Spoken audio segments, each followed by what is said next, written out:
É interessante aqui destacar que, do mesmo jeito que se faz alusão ao princípio da proporcionalidade, como princípio aqui da proibição do excesso, também se faz alusão ao princípio da razoabilidade como princípio da proibição do excesso.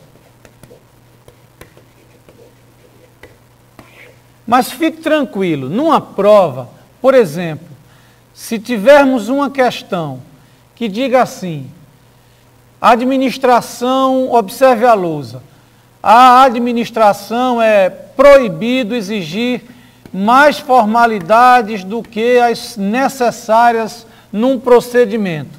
Exigir mais formalidades que as necessárias num procedimento. Bom, essa a previsão corresponde ao princípio. Certamente não virão princípio da proporcionalidade e princípio da razoabilidade. Porque uma questão que trouxesse os dois, sem dúvida nenhuma, poderia ser facilmente questionada e anulada, já que há tendência de tratar os dois como o mesmo princípio.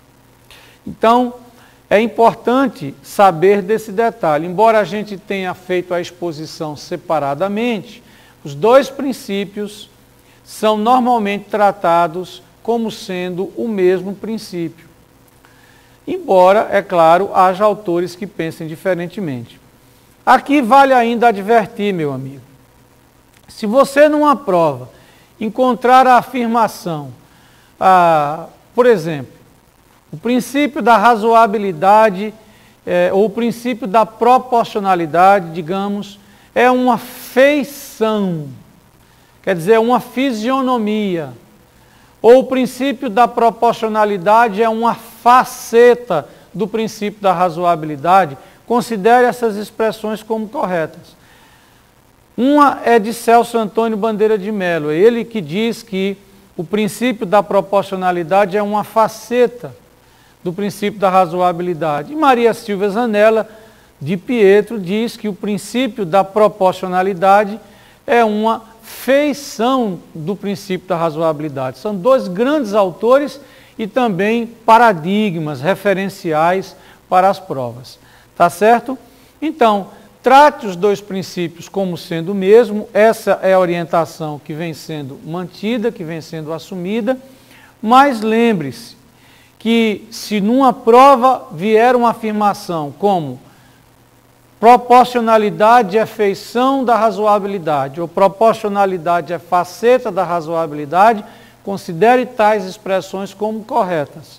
Entendido? Porque elas são usadas também por autores de renome no direito administrativo brasileiro.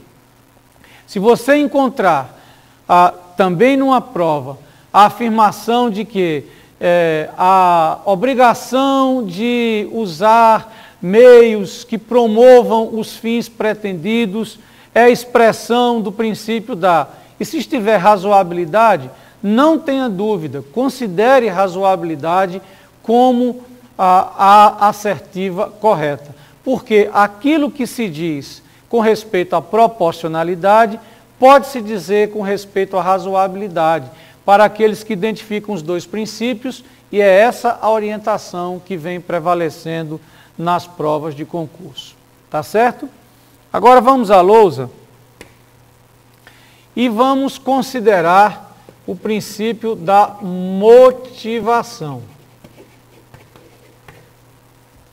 Fique aqui observando a lousa, mas antes, permita-me só lembrar para que você depois leia o inciso 6.